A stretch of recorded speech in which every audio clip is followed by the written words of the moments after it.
नेमकी ज्याची भीती होती तेच झाले. जे भाजपाने शिंदेबरोबर करायला नव्हतं पाहिजे तेच नेमकं घडले. भाजपाने मोठा निर्णय घेतलाय आणि शिंदेंना मोठा धक्का दिलाय.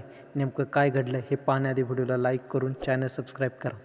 2019ला ज्यावेळी सत्तेचा खेळ सुरू होता त्याचवेळी भारतीय जनता पक्षापासून शिवसेना प्रमुख उद्धव ठाकरे हे वेगळे झाले होते. मात्र त्याच पद्धतीने वातावरण आता 2024ला घडताना दिसत आहे. राज्याचे सध्याचे काळजीवाहू मुख्यमंत्री आपल्या मूळ गावी दरेगावी या ठिकाणी एकांतात गेले आहेत. त्यासाठी त्यांची प्रकृती खराब असल्यामुळे आपण गावी गेल्याचं त्यांनी स्पष्ट केले. जरी काही असलं तरी आता भारतीय जनता पक्षाने रोखठोक भूमिका घेतलेली आहे. छोट्या छोट्या पक्षांना कसं संपवलं जाते हे पुन्हा एकदा आता पाहायला मिळत आहे. राज्याच्या राजकारणातील महत्त्वाची बातमी म्हणजे संपूर्ण बहुमत मिळून आणि त्या शिवसेनेमुळे आपले सर्वाधिक आमदार निवडून आले.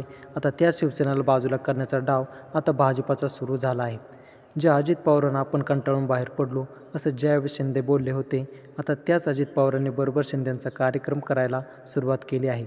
त्यामुळे अजित पवार सोबत असताना आता भाजपला आता शिंदेंचीही गरज नाही.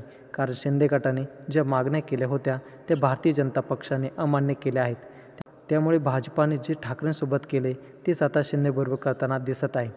एकनाथ शिंदे यांनी भाजपकडे उपमुख्यमंत्रीपद आणि त्याचबरोबर गृहमंत्रीपद मागितले असता भाजपाने गृहमंत्रीपद देण्यास नकार दिला. त्यामुळे आता राजकारणात मोठी वादाची ठिणगी पडलेली आहे. एकनाथ शिंदे हे भाजपबरोबर नाराज असल्याचं बोललं जाते. त्यामुळे आता एकनाथ शिंदे वेगळाच निर्णय घेण्याच्या तयारीत आहे. काही झालं तरी भाजपला सत्ता हवी आहे. त्यामुळे आता एकनाथ शिंदेंची भाजपाने संपूर्णपणे कोंडीच करून टाकले आहे. एकनाथ शिंदेंना आता बाहेरही पडता येत नाही आणि पद देखील मिळत नाही. त्यामुळे भारतीय जनता पक्षाला आता शिंदेंची गरज नाही हे आता पुन्हा एकदा सिद्ध झालं आहे. एकनाथ शिंदेवर आता टीकाही केली जात आहे. ज्या ठाकरेंची साथ सोडायला नको होती त्यांचा पश्चाताप आता शिंदेंना होताना दिसत आहे. आता ज्यावेळी 5 डिसेंबरला शपथविधी होणार आहे त्यावेळी शिंदे हजर असतील की नाही यावर देखील प्रश्नचिन्ह उपस्थित केलं जाते. एकीकडे शिंदे आजारी असताना देखील भाजप शपथविधीची तयारी करत आहे. यावरून सिद्ध होते भाजपला आता शिंदेंची गरज नाही. या बातमीबद्दल तुमचं काय मत आहे कमेंटमध्ये नक्की सांगा.